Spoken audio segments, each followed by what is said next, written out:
პლატფორმა, რომელიც არის ერთ-ერთი იმ პლატფორმებისგან, რომელიც ეხლა დაარსდება და გაგრძელდება შემდეგ, არა მხოლოდ მიუნხენი არის ერთ-ერთი ისეთი მიზეზი იმისი, რომ მე მივიღო უშუალოდ ეხლა გზავნილები რა შეიძლება ჩავიტანო, მაგრამ ასევე იმისთვის, რომ შეიქმნას ეს პლატფორმები, რომელიც მერეც დაგვეხმარება იმაში, რომ გადავიტანოთ, რაც არის ყველასი მოთხოვნა, გადავიტანოთ ნაწილი იმ პროტესტის, რომელიც უნდა გაგრძელდეს ცხადია, მაგრამ ეს პროტესტი ასევე გადაითარგმნოს უფრო სწორედ პოლიტიკაში. ფონდის შექმნა, რომელიც იქნება უფრო ვრცელი, ვიდრე აქამდე რაც იყო ცალ-ცალკე ფონდები, იმისთვის, რომ დახმარება იყოს იმ ადამიანებისთვის, რომელიც დღეს ქართული ოცნების ერთ-ერთი იარაღი ხალხის წინააღმდეგ არის ეს უაზრო ჯარიმები და ამას უნდა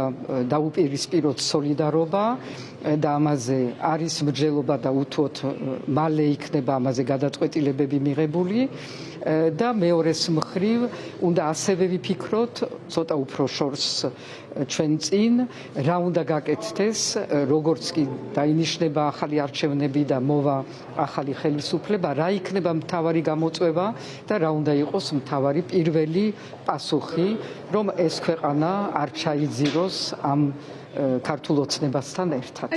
სალომე ზურაბიშვილის როლი ძალიან დიდია. ქვეყნის შიგნითაც და ქვეყნის გარეთაც ძალიან დიდი იმედი გვაქვს მისი, ძალიან დიდი.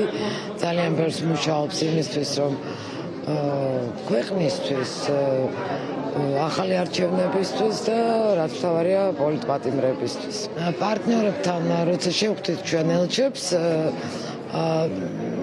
ძალიან კარგი შეხვედრა იყო, ყველა ძალიან გულმოდგინედ და ძალიან შეგვისმენდა. მე მათ თვალებშიც კი შევატყვე აი ესეთი თანადგომა და შეწუხება.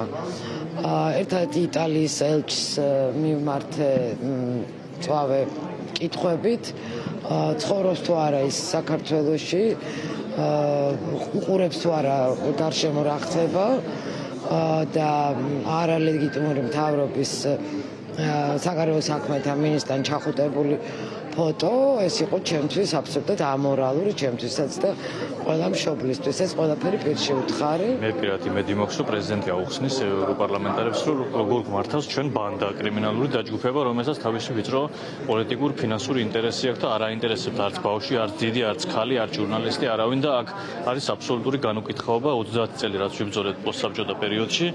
უბრუნდება ისევ იმ წერტილს, როცა რუსეთს მთლიანად უნდა შეითრიოს და თავის რაღაც სატრანზიტო ხაბათ, რაღაც ფულის გათეთრების და რაღაც სანქცირებული საქონლის გამტარებლად აქციებს ეს იჭრდებიან აქ ჩვეულებრივი უბრალო პროფესიის ადამიანები. ეს ინფორმაცია, რაც გუშინ საბამ თავისი წამების შესახებ მოყვა, უმძიმესი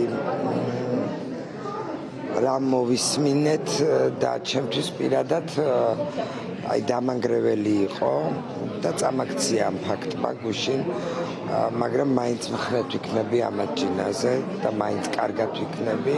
აუცილებლად აგებს ყველა პასუხს კანონის წინაშე, გარდაუვალია, რა თქმა უნდა, ისევ თქვენი დახმარებით, ისევ ქალბატონის სალომეს დახმარებით და სრულიად საქართველოს დახმარებით აუცილებლად მივაღწევთ წარმატებას და ამაში სალომე ზურაბიშვილს ძალიან დიდი წვლილი მეუძღვის და ცეცხლი ოლიგარქიას.ქმელი ბევრია.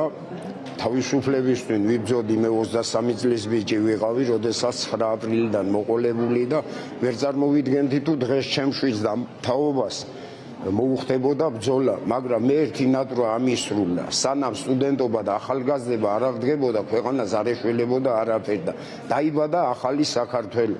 მაგრამ მე მინდა ერი შერიგდეს 35 წელია ვჭამთ ერთმანეთს და ერთად მინდა ვაშენოთ ეს ქვეყანა. ეს გემრიელი, ბედნიერი და ღვთისნაბოძი ქვეყანა. გმირები არიან, ვინც რუსთაველზე დგანან, ვინც იბრძვიან და დიდი იმედი მაქვს ახალგაზრდა თაობის სტუდენტების, რომლებსაც ვეღარავინ ვერაფერს ვერ მოატყუეს.